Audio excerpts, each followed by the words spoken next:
Hello everyone, Paige Neo here from Newbie Dice, and I thought that today I'll get you some Goblin Hobby updates for myself as well as some of my musings thus far. So let's get to it. Now, why am I doing this? Because Clash of Kings 24 is around the corner, right? It is releasing in the book format from the UK on 6th of November, which is today where I'm recording it. And of course, the physical books will take a while to get all the way here to Singapore. And the companion will only be updated on 13th of November. So this is a weird limbo state that we're in right now. So I thought I might as well release a hobby update. I do have a back catalog of games that I've taken screenshots of, but I thought that with Clash coming, those games that are not updated to Clash 24 will not be well received or looked forward to anyway. So earlier this year, I've reviewed Goblins as the 2023 army I'm working on. It is my 7th Mantic, or rather Kings of War army, my 4th full Mantic army, right? And I've made quite a bit of progress, so I'll show them to you later as well. So I've also been playing a lot more physical games rather than playing on UB or play by email games even, because I'm training to play on the clock, right? So sometimes UB moving digital units are different, and of course play by email you don't time yourself. And I must say clocked games are very different, because when you are on the clock you have to make decent or good decisions at a decent pace or fast pace. So sometimes you think, okay, let me plan this out in my head. I'm gonna do this. Looks like it's alright, but should I do that instead? So when you take too long to decide, it takes up a lot of clock. So it's more about making good decisions fast rather than taking as long as you need to make the best decisions. So why am I training for clock? Because I have an upcoming tournament coming up, and this is Clash of Kings Southeast Asia, or we've upgraded it to Clash of Kings Asia 2024, Battle of the Peninsula. And it's happening on the 13th of January, it's a Saturday. And it's happening not in Singapore, but Kuala Lumpur, Malaysia. Alright, I'm not part of the organizing committee because, well, I've had 2 kids recently in my life. So daddy duties kind of forbid me from being able to take part in organizational planning of events. So, but I'm quite close with at least the Singapore side of the organizers. So currently, I think between Singapore, Malaysia, and a few pocket regions, we do have quite a lot of players already, enough players already for what we want for this event. I think it's capped at 28. But granted, if you watch this video and you think that you would like to make it to this event, just drop me a message and I'll hook you up with the right people. So it's only 1-day event because I think of the venue restrictions over from the Malaysia side, and it's gonna be 4 games in 1 day at 2,000 points. So why 2,000 points? Initially we wanted to sync up with Clash of Kings Australia, which traditionally has been playing on 2,000 points, but their upcoming one is actually bumped up to 2,300. So perhaps next year we will go 2,300 as well. Okay, this event is also fairly close to Clash of Kings Australia. I think it is 2 or 3 weekends away. Going forward, I think what we would hope to do is to have it 1 week before Clash of Kings Australia. Why so? So that people coming from other regions like US or UK might consider coming down to our part of the world, Asia and Australia, for these 2 events back to back. You can come in on a Friday, right? Take part in Clash of Kings Asia on the first weekend, and then spend a few days in Singapore before flying to Australia for the rest of the weekdays to have a holiday. And then on the second weekend, you can take part in Clash of Kings Australia before flying back. So that's hopefully something we would like to sync up with going into the future. Why this time around it's not 1 week before Clash of Kings? Because before Clash of Kings Australia, that is because I think we polled the players from Singapore and Malaysia which weekend are people most available, and it happens to be this 13th of January weekend.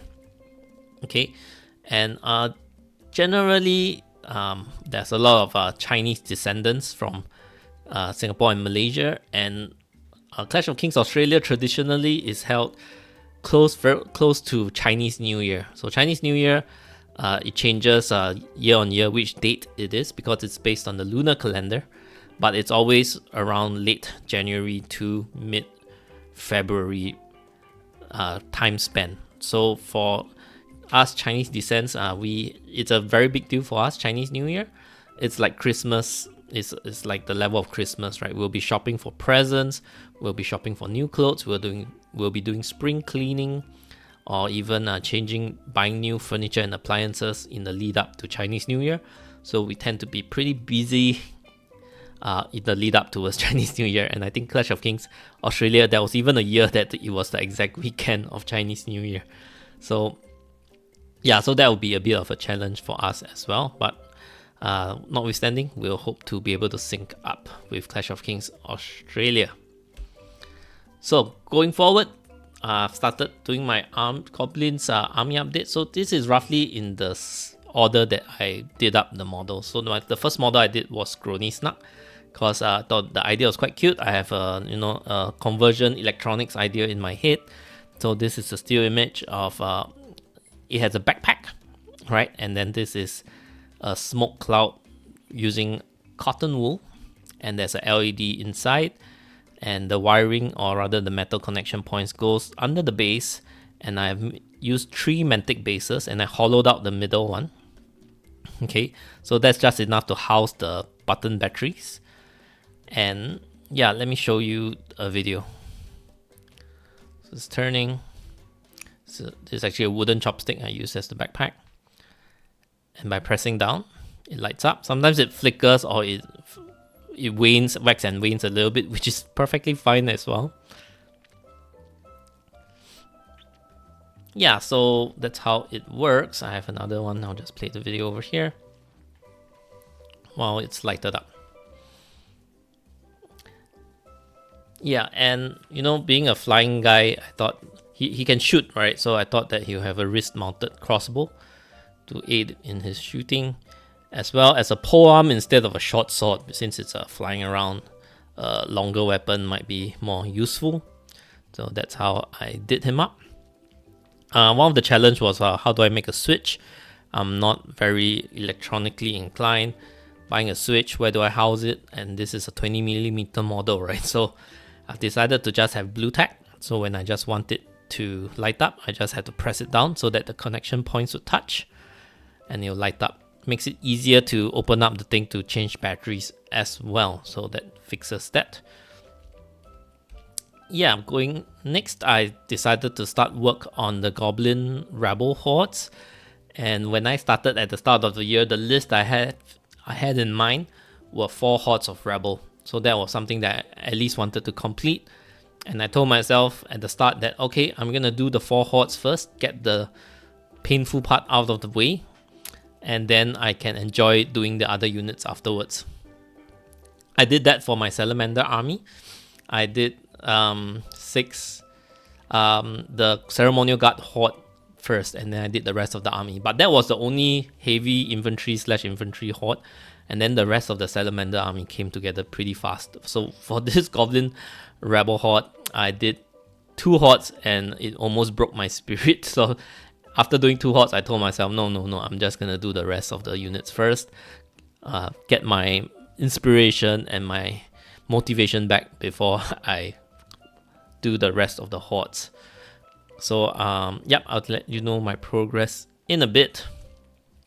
And if you notice here, I'm using Ratkin models and Goblin models. There are a few reasons for this. The first reason was that I happened to get my hands on actually the Ratkin half of War in the Holds.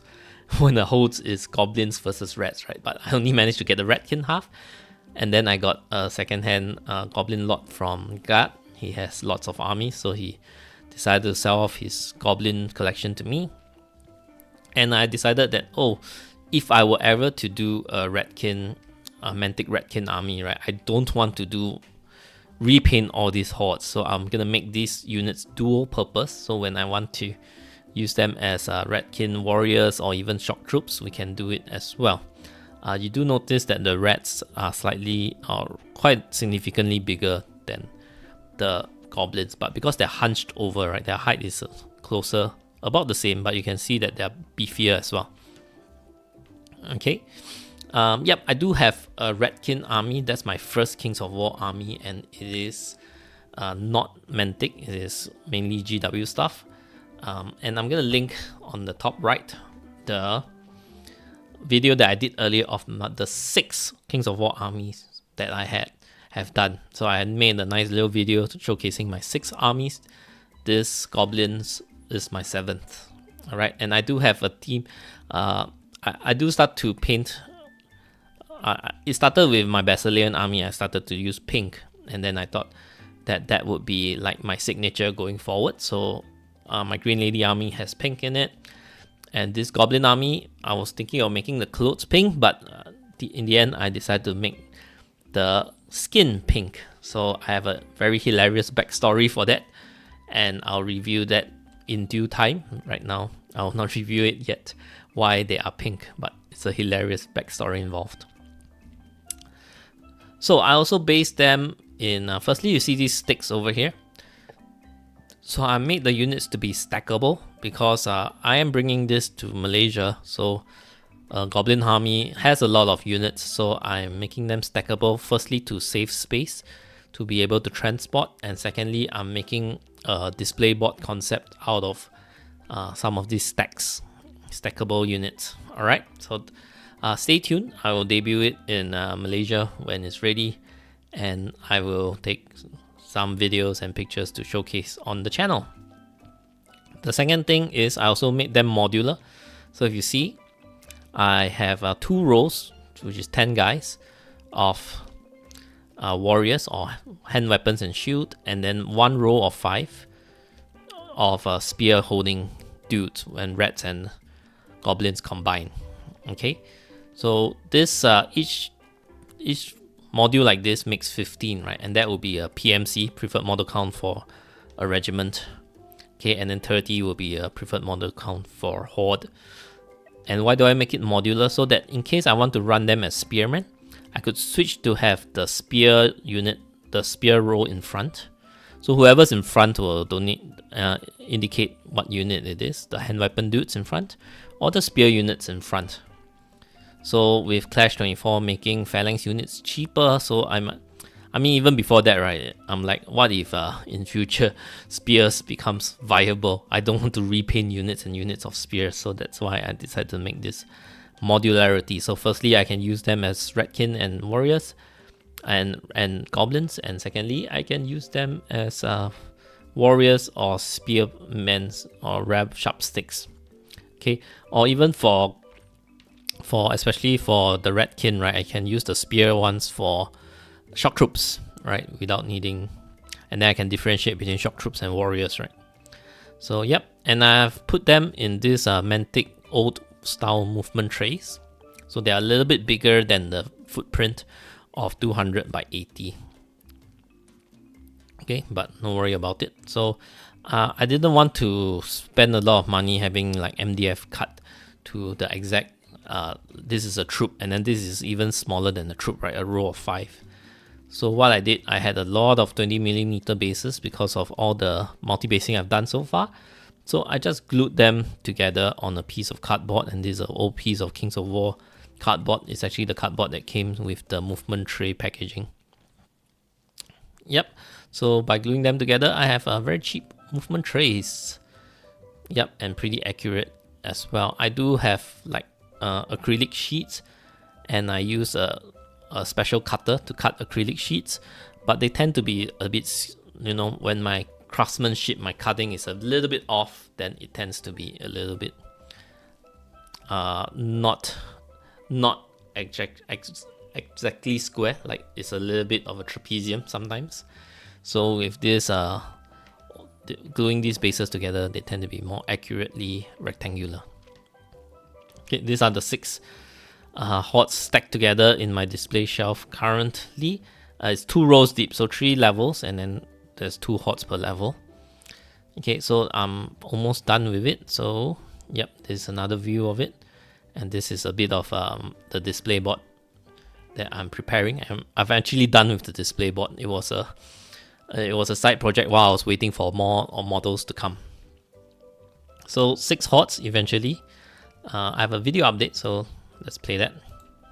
6 hordes here, stacked 3 levels, 2 deep. So you can see I've done 1, or rather 3 hordes, and this is the next 3 hordes. So this horde is just missing 10 Redkin warriors to slot in there. This is missing the Redkin warriors and the spears behind, and this I have the goblins painted. I just need to paint the Redkin. So all in all 40 Redkin if I complete the 6 hordes. For my upcoming list, I only need 3 hordes and 1 regiment so far. So strictly speaking, if I just want to complete that, I just need another 5 reds painted here. Okay, so one of these hordes can be split into regiment sizes. So let me try to remove this stack. So I'm stacking this up because it's going to be part of the display board. That is a stacking multi-level display board. And yep, this one can also remove, so I can run them as regiments as well. And then the interchangeable bits. So these are the old Mantic movement trays.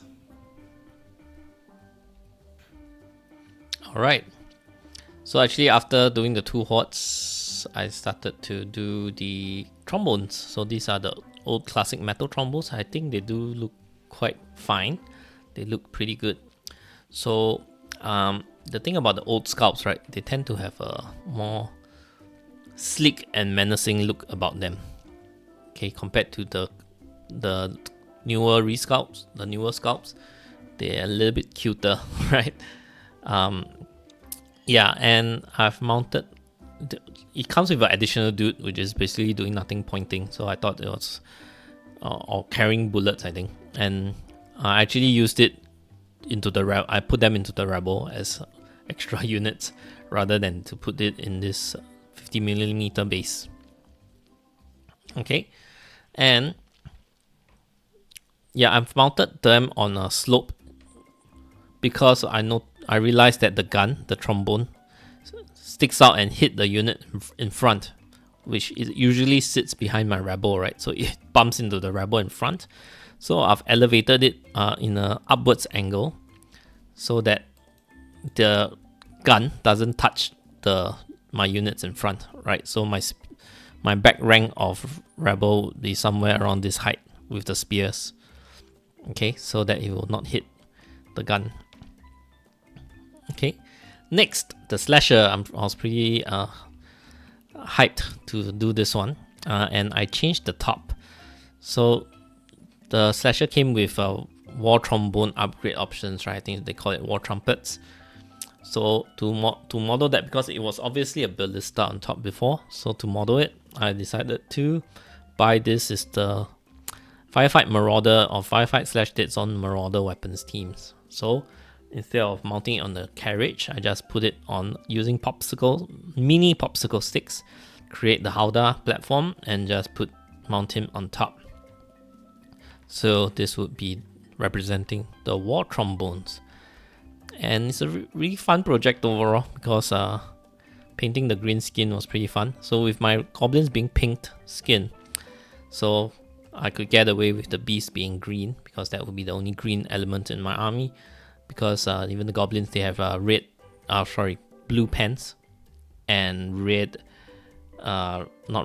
black clothing mainly. Okay, so once again, because the maw sticks out quite a bit and will hit what's in front, so I've also elevated the unit with a box underneath, and then I covered it with basing sand. Yep, the green skin and then dry brushing yellow to highlight the bits of it was pretty fun. Multiple angles. Get on top. Alright, so 2 warlocks, or rather Wiz. So because I have the one to hold the Redkin half, so I have this guy over here, Twitch Kenya, which I just use as a secondary Wiz, and this is the one of the original Wizes. It's a metal sculpt. Yep, so I have 2 Wizes. This is a King on Chariot. So this is the new kit. Okay, and there's 2 guys here, because the King of Chariot can shoot once again. So I decided to model it as this is the king, and he has a goon on top that shoots for him, because it would be strange for him to be able to have to switch between bow and melee weapon. So once again, it will be weird for a chariot. I don't know, I think you need a pole arm to reach people that's below the chariot, right? So give him a pole arm. And the Goblin kit comes with some of these. This is a very Roman looking helmet, so I use it for the king. And then for the Gronis Knight, I use the bucket helm. Whereas the rest of the rebel, I tend to use the more normal looking helmets. So trolls, this is the classic PvC trolls, which they skipped leg day, which I'm totally fine with, right? Because they're trolls. They're a fantastical creature anyway, so they look fine to me, other than being PvC in material. This sword sometimes gets a little bit warped when you receive it, but otherwise they're fine. I have 1 horde of it, and you can see that it's split. It can be split into 2 regiments. 2 mincers, which I can run as a troop as well. So they are separate models. These are the old mincer sculpts. I think they were PvC. They had this really weird thing sticking out here, like this. Okay, which I removed because it prevents it from ranking up. So I just chopped it off. And wingits, so I have tinted them red and gold because Star Wars. This is a red leader standing by and gold leader standing by. Lock S foils in attack positions. So this is my little joke to red and gold leader. 2 wingits, but my current list has 3. So I'll show you the 3rd wingit, which is my latest completion later on. Okay, so this will be my Sharpstick Thrower, and I took this from the Slasher, the Howdah on top, right? So I just put the Marauder weapon team wheels, and then I put 2 popsicle sticks to be the stand. And there it is, 1 ballista down, but I only bought 1 Goblin Slasher, so the other 2 I convert. This is the guy that's standing there pointing in the Marauder's weapons team. So you can see that his loadout is a little bit more sci-fi, but if you don't look closely, you won't notice, right? I swapped the arm out for the fantasy goblin arms. And these are just from the goblin bits, so extra spears, and then popsicle sticks, and then these are 2 bows. So I chopped 2 bows to attach it together so that'll be extra long. This is an actual piece of thread. And then I chopped up extra spear bits to adorn the sides so that the popsicle sticks itself, it looks a little bit plain, right? So chopped it up. Alright, and this is Magua and Juice. Okay, so firstly, the model, the official Mantic model, is a little bit derpy. It's actually just a generic mop-up and handler, which some people will use as Magua and Juice. So instead, I decided to use the body of a Squeak Hopper rider from Games Workshop, right? So only this left arm holding on to this handle, and the body with the legs is Games Workshop. I mounted it onto the actual Morbius model that's metal, and then I use a Mantic Goblin head and a Mantic Goblin right arm. Okay, there's just a spear arm that's chopped down to the size of a wand. And yep, I did some lightning effects because he casts lightning bolt, right?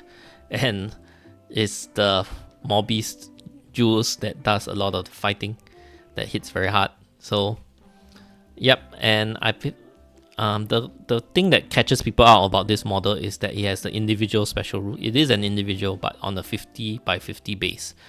So I don't want people to have few bad moments that, oh, I forgot he's an individual, right? I've moved him out of the front arc, but actually on his turn he's an individual. He can just turn, look at you and charge. So I don't want people to be caught out by that. So I added the word individual over here so that at least people don't get caught out by it, right? So here's a video of it. I think it gives a lot of character that it's like barely hanging on to the beast as he is trying to blast away with lightning bolts. Okay, why did I put this again? I think this is the part where I'm gonna review my third winged, and I'm really proud of it because I've already made 2 winged. And my games recently, I've been playing I've been fielding these 2 wingeds, and then the third one is a proxy, right? And the thing is, these 2 wingeds, the wingeds tend to stay close together, at least for the first half of the game.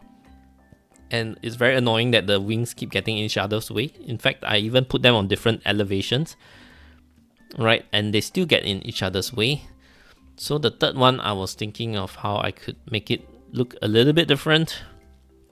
I wanted to repose the wings, but the wings slot into a hole of the main body.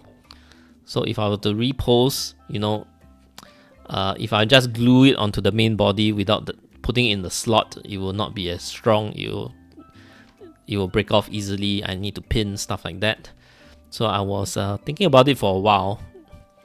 And then I've decided to, hey, why don't I just base it in this angle? And oh my goodness, just by doing that, I think it just looked much better. Much more interesting. Like, this is a very static looking pose, and this looks so dynamic. And all I did was to use a new acrylic rod that's much longer, and I just glued the bottom of it to the acrylic rod, and now with enough clearance. And it also takes up less lateral space, so there's less likely to bump into the other wingeds as well. So wow, look at this. I'm really proud of this. And look at this guy, he looks really happy. So a little video of it. Right. So it takes up so much less lateral space, less likely to bump into other models. Yep, and I weighted the right side a little bit more. So this part, I've put washers, metal washers, to weight the right side down, because so that it doesn't topple. Right, so all I've left to do for my 2000 point army, if I'm not changing my list, is to complete one more pub launcher. Right, I did buy another set of War and Hold, so I have both the Goblin and the Redkin half. So I do also get my hands on Grub Longnail, which I might paint up if I need a third wizard. Currently I don't. And yeah, 40 Redkin over here. I will have to paint up all 40 to get to the 6 hordes. If I just want to run my current iteration of the 2000 point list, if I'm not changing it, it's just 3 hordes and 1 regiment. So I just strictly need to do 5 more reds to mount. Okay, so next. I do have these models that I bought, but currently not being fielded in my list. I bought 3 undead Balefire catapults to be converted into big rocks throwers. Why? Because these are plastic kits. The goblin ones are metal, and I don't really like the look of the goblin one. So I think it's pretty easy to convert. Just take a random goblin from a sprue. For the catapult, just green stuff onto the skull so that it looks like a piece of rock. Yep. I do have a second slasher, but it is I bought a halfling iron beast for it. Took inspiration from Rob Berman. He did a very beautiful iron beast conversion into slasher. Yep, so really liked that idea. So I have it, but I'm not fielding a second slasher so far. So it's been converted and primed, but just sitting there because I'm not fielding it yet. Am I going to run giants? Shannon Shoemaker did run a very successful list with 3 giants. Also with 3 legions of chariots, I think. And I don't have those legions of chariots. And because I bought a War and the Holds, I do have 40 goblins spare, which maybe I'll make that 7th unit of Rebel, the regiment, right? Or maybe I could make some with bowls so that I can run if ever, right, I could run spitters. So I have 40 goblins to play around. Okay, I'd like to talk more, but let's do at this juncture. Let's do a quick shout out to my little hobby store in Singapore. Yeah, people in the Asia Pacific, Australia folks, you might want to consider purchasing from Hammer House. They do ship overseas, and they have a lot of hobby stuff from many different brands. That some of them are even really hard to get, such as Green Stuff World. Alright, just listen. If you're from the Asia Pacific region, do consider checking out Hammer House website for your hobby needs. They carry a wide range of miniatures and hobby supplies, including Mantic, Vallejo, Scale 75, and Green Stuff World products.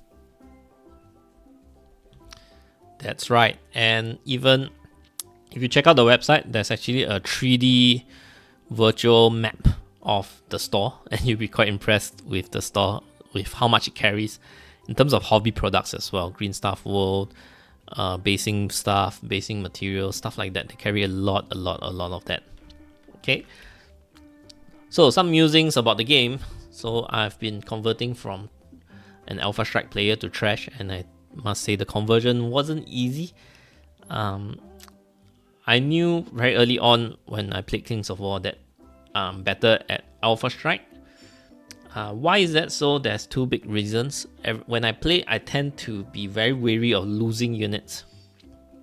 So that's a big problem if you play an army that's supposed to lose units to start the game, right? A counterpunch army or trash army like goblins. Like in the beginning, I was so careful not to lose my rebel even. So I'm terrified of my wizards or my trombones being sniped off by anything that can shoot. A tall shooting unit that can shoot over the rebel, right? So those were the challenges that I had. So because of the mindset that I have, I always have this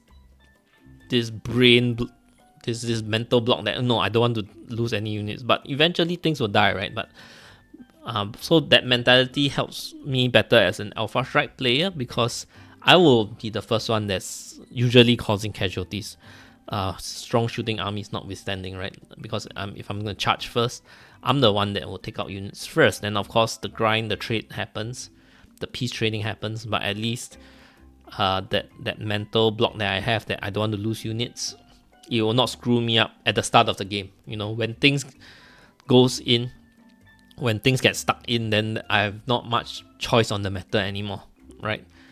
So yeah, that's why I found myself to be a better Alpha Strike player.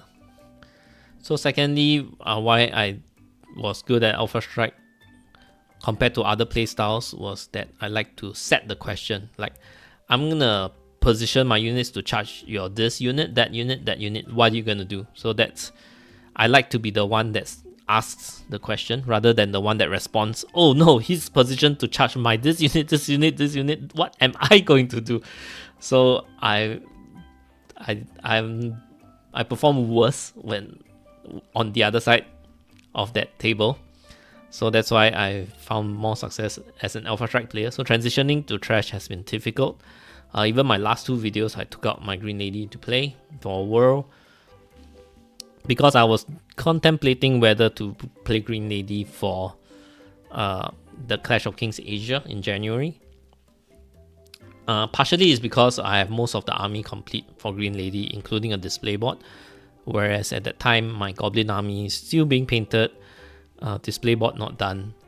So yeah, but when I went back after playing quite a bit of Goblins, when I went back to play Green Lady, I also lost. You know, I was also not used to playing Green Lady as well. So one of the key tenets of playing Alpha Strike is to be patient and only charge in everything at the right opportunity.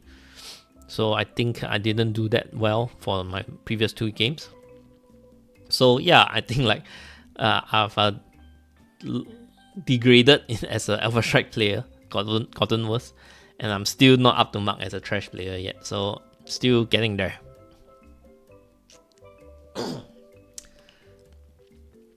Yeah, so with that, I do know that some people play full Trash Goblins, right? Just Rebel and lots of different shooting toys. But I found that really difficult because when you post little to no melee threat, right, then the opponent doesn't have to think. They just say, okay, I just punch through your rebel wall, and then I get to eat up your juicy little flying stuff behind. Right, so there's no hesitation. I just have to kill. If I'm a melee force, I just have to kill the rebel, and then let's get down to business. And then once my rebel wall starts to fall, I'm just trying to shoot them down with all my shooting units. Sometimes it's just not enough, because most of the time your shooting is able to take out one full health unit, or two units every other turn, right? Because you should usually shoot enough to kill one unit and put a few wounds on the next unit, right? And then the next turn you can kill the wounded unit and put some wounds into a third unit, stuff like that. So if they take down the rebel too quickly, there's just too many threats. You can't shoot quickly enough to kill all those threats, and then they will start to kill your shooting stuff, and then your shooting just slowly degrades. So it will reach this threshold where I don't have enough firepower to take out a 15-17 defense 5 units, for example. And then it just gets worse from there, especially if the opponent has healing power, because if I'm gonna pump 5 wounds only and he's gonna heal 3 of it, and then I'm not gonna take out the units fast enough, right? When, in the mid to late game where I already lost some trombones, lost some wingits, and the key ones are wingits. Wingits shoot pretty well, and on top of that, it's a scoring unit, so it's a no-brainer, right? If the opponent is not targeting the rebel, right, the first thing they're gonna shoot at, or charge at, or deal with would be the wingits, because I could shoot your trombone, right? Or I could attack your whiz, but then they are not unit strength, so the obvious target would be the wingits, and wingits being height 3, you can see them over the rebel as well. So if they're shooting that they're not putting into the rebel, they'll be shooting at the wingits. So the key is to also hide the wingits until it's time for them to come out and shoot, right?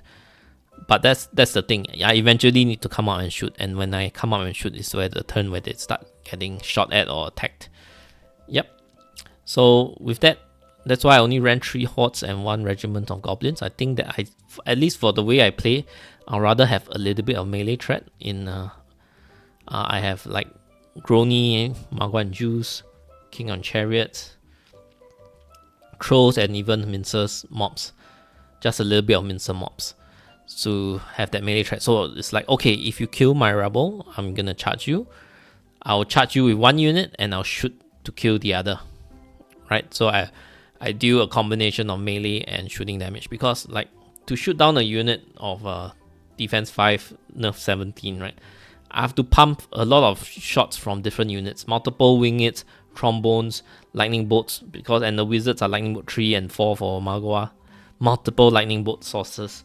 So you need like 4, 5, 6 sources of shooting to kill 1 unit.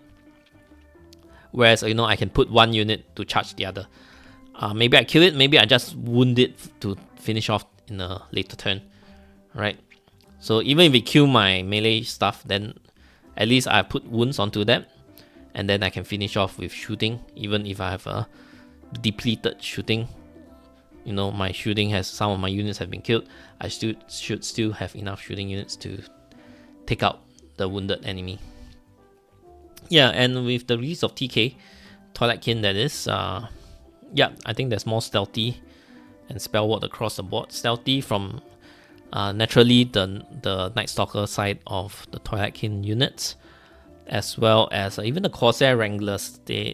I think that's a sleeper unit. My local meta been praising the Corsair Wranglers as an infantry unit, because take away their funky shooting aside, they are a very good elf unit, because they come with stealthy and they are speed 7, and they have more than normal attacks, 14 attacks if I'm not wrong. With crushing. So they are and the shooting is just icing on the cake. So and spell ward can be granted from the navigator, so they can do stealthy and spell ward, right? I think for void touched. So that includes the defense 6 guys, the one with the big shields, impalers. So that's tough. Right? Stealthy from budget Glade Stalker units as well. there are 3. The halfling poachers. So my common opponent is Gat, and he runs poachers in the formation. They have both stealthy and spell ward. So when they scout into forest, the only thing they don't have is steady aim. But if you scout into difficult terrain and just sit there the whole game, they'll be shooting 12 bow shots at you. 2 units is 24 shots of 4+ shooting. So that puts quite a decent amount of hurts, whether it's shooting at rebel or even wingits in cover, because you shoot over the rebel, right? It still puts out quite a lot of damage each turn. And if I shoot it in return, anything I shoot at it hits on 6s, because he'll be in cover with stealthy from shooting or spell ward from lightning bolts. So it's very not worth it to shoot something at 6s. If you don't know, the math from 5 to 6 is a huge deal, hitting on 5 and hitting on 6, right? Because let's say you have 12 attacks, right? Hitting on 4s would be 6. Hitting on 5 would be 4 hits on average, right? So let me draw that out. 12 attacks. Okay, to hit on 4+, it will be 6 hits. To hit on 5+, it will be 4 hits. And to hit on 6+, it will be 2 hits. So when you lightning bolt something at 4+, and they are in cover, it becomes 5+. From 6 to 4 is a 33% drop in efficiency. Right, 4 is 2/3 of 6. I lost 1/3 of the hits. Okay, but when you hit something from 5+ to 6+, right, this is a 50% drop of your efficiency. So that's why hitting things on 6s or wounding things on 6s is really very, very tough, because of this 50% drop off in efficiency between 5 and 6.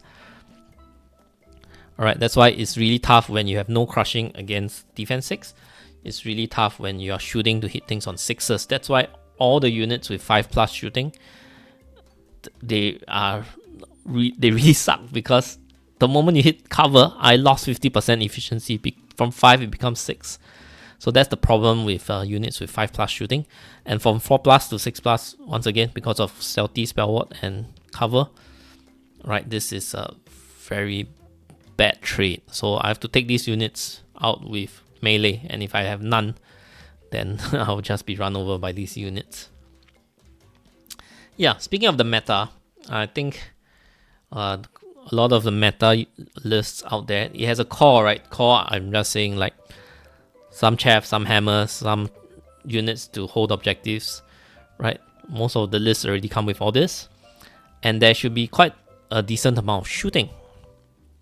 Okay, this pressures Alpha Strike armies to come into you, because they can't dance around and keep taking wounds from shooting. You force them to come in.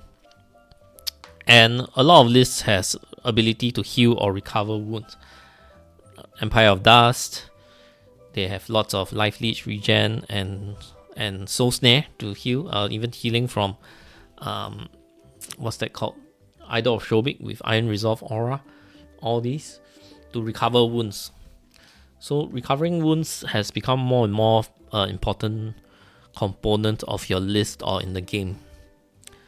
Because if you have no healing in your list, I can eventually I can take 6 turns to kill a unit, right? I just pile more wounds until eventually it dies. But the moment you have healing, it becomes much harder, because if I don't take it out, it's going to recover wounds. And healing is always more effective than dealing wounds, because when you deal wounds, you have to roll twice. Roll to hit, roll to wound. Okay, when you heal, you only need to roll to hit. Okay, so a heal 5 is as effective as 10 trombone shots. Right? So, yeah. So a lot of lists tend to have a bit of a healing component now. Twilight Kin, you're going to expect the Planar Apparition. So everybody's talking about the Planar Apparition in Twilight Kin, because it's just so good with your stealthy spell ward units, big shield from Impalers, stuff like that. It even comes with Radiance, right? So it can shrug off a lot of damage. Yep. Basileia, Salamanders, Phoenix with healing. Basileia, naturally Iron Resolve, Phoenix with healing again. Even Elves. So Elves is one of the ones that suffer from not having much healing. But even them, then it's not like they can't take heal, but most of the meta lists don't really take much healing, except in Nimue. Nimue does have a heal spell. Yeah, so what else? Yeah, so in absence, like dwarves. So dwarves are the ones that usually has little to no healing. So they rely on the high defense, right? So I think I've invited Mike Rossi on one of my podcasts. I'll link it somewhere over here, top right, I think. What want to talk about Mike? Top right over here, yeah.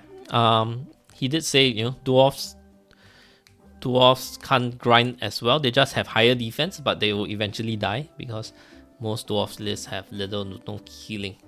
So it could start to have healing. I'm not sure. Golok's Fury has Iron Resolve Aura. Dwarf only, I think. And Radiance of Life on Garrick Heavy Hand. I think the Stone Priest can take Radiance of Life, but only dwarves. So the machines are not dwarves. The Golok's Fury are not dwarves. So Garrick Heavy Hand works with the Radiance of Life. So they can tweak. So you might see dwarves with a bit of healing popping up. Because they do have sharpshooters to shoot, right? But then in response to opponent, if they have long range shooting as well, they are wounding your dwarves as well. And if you have no healing, I can just take multiple turns to pile in enough wounds to take out certain units. But once you have an element of healing, that becomes much harder or sometimes off the table completely. So in absence of healing, then you have to be stronger in the other areas, right? So, and for like Empire of Dust, you could run a shooting heavy list, but if you don't, even if you just have Soul Snare, it's already pretty good because it's a 9 dice that's not affected by modifiers other than Spell Ward.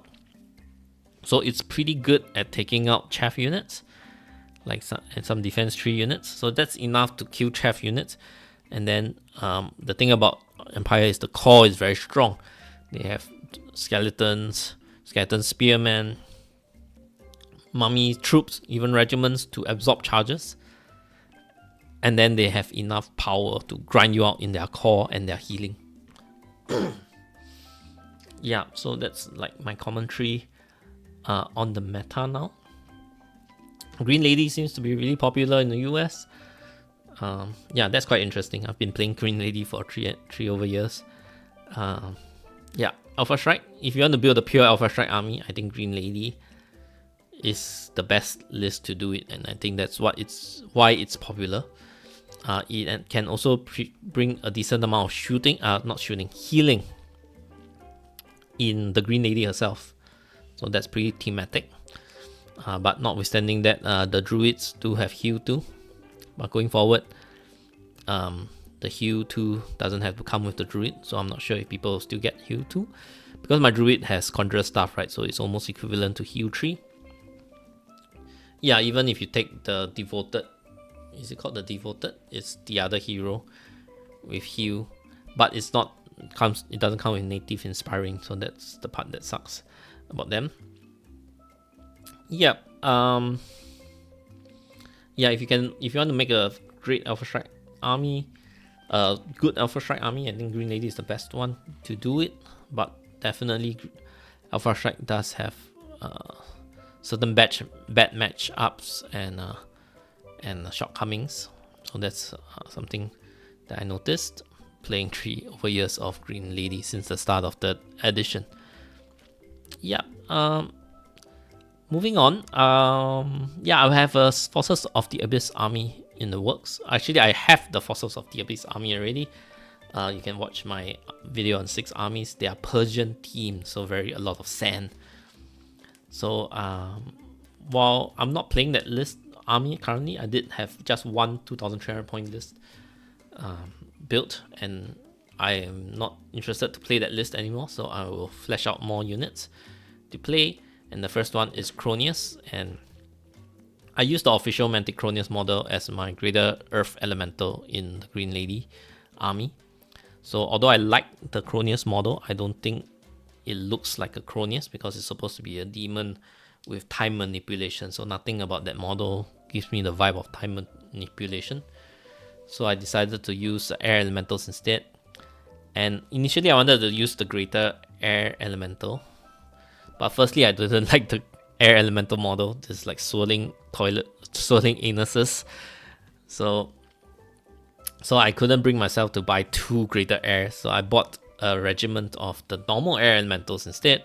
So they look a little bit small for being a monster. So I put this puff of smoke underneath. Inside is actually held up by actually the resin, the sprue thing of the resin, the big trapezoid base bit when they cast the resin. So I put one piece standing up like this, then I mount it on top, and I put the smoke around it. So it's a trapezoid kind of thing, right? The resin, and then the things come out like that. Yep, of the air elemental itself. So I made 2 Cronius so far, and I did this swirling thing with a paperclip, and then I bought this brass Roman numeral. So I put the faces of the clock: 12, 3, 6, 9. At the end of the day, I think they look alright. They're not amazing looking, I must admit. The official Cronius model is probably more nicer looking, but well, I think it's a decent and interesting effort. At least I feel that this is like a swirling time monster. Yeah, and the Well of Souls. I've bought this model a long time ago. This is the KOW067 Yin Khan, and it's represents a Eldar god that in the fluff they recently resurrected or something. I'm not into the fluff, but I really liked the model when I saw it, and then now I finally put it together. I think this is a good representative of something to be called a Well of Souls, because it has this swirling effects, these gemstones to represent souls. In the 40k fluff, they are souls. They are spirit stones holding the Eldar spirits. Yep, it has 2 options. It has one giant power sword, or this dual blade. So I put on the dual blade option. If you check out the studio art, it's usually the one holding the big power sword. Which one thing is it sticks up high above the model, so I'm highly expecting it to break. Secondly, it looks too obvious to be a GW 40k power sword, so decided not to put that model. Yeah, I decided to model this black because of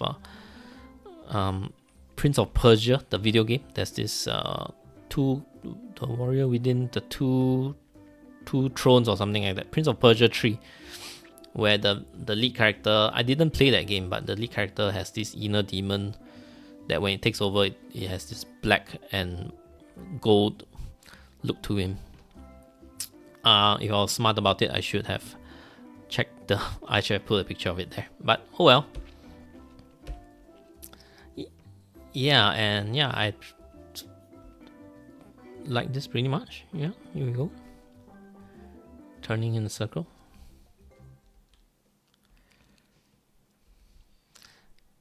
Yeah, and I haven't done a basing board for display board for my Abyss, so I've bought this MDF terrain from Australia pieces, which will eventually go on my display board. I have certain other elements, and when it's done, I'll show you guys. And of course, the Forces of the Abyss will be getting their refresh this coming year, and it's the second army after Trident. So if we take the Northern Alliance as Q, so it'll be around June, July when they get their refresh. So I think I have enough months to just play Goblins all the way until the Forces of the Abyss refreshes, and then I can play Abyss as well. So the other 2 armies that's Mantic that I can do is Green Lady, which I am just stepping out of, and then I do have Basileia, which I could step back in. As of now, I'm not that interested to play Basileia, mainly because of the model range. I do have Mantic Elo High, but I don't think they look great. So yeah, maybe that Basileia will be on the back burner for a little longer until I'm excited for them again. I am excited for whatever changes come to Forces of the Abyss. And yeah, so I think I'll be playing Goblins and Forces of the Abyss. So wow, I don't know how long this took, but it's definitely longer than I expected. So I would like to end off. Thank you for indulging me in sharing with you my Goblin Army hobby updates. And just a shout out to my patrons: 1 Peep Anonymous, 2 Peep Luke Schaefer and Thomas Douglas, 4 Peep Alessandro Serpe. Thank you so much for supporting my channel and my content. This is a hobby update, but the mission of my channel is to bring educational battle reports so that we can all improve as players, especially during the times that we don't get to play, because wargaming is a hobby that we think about playing more than actually playing, right? So if we're thinking about playing, why not we watch videos to improve our gaming, and mostly to get that tabletop experience without being on the tabletop. That, oh yes, I remember watching this in the battle report, I should be keeping a lookout for this little trick or that little thing, shouldn't be making this mistake, shouldn't be making that simple mistake because I watched it in the battle report. So yeah, if you enjoyed my videos, do watch another one.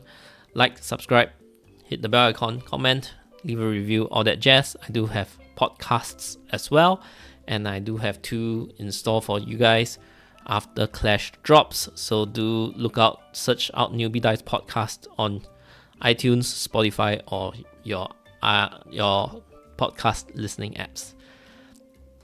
And yep, if you'd like to support me on Patreon, I don't have lots of big rewards, but it's just a token of support for what I've been doing, because I am just a working class citizen once again, right? So doing this on the side, I have a passion for this, but also I would like to help improve the community through my videos. And if you like that, what I'm doing, do consider supporting.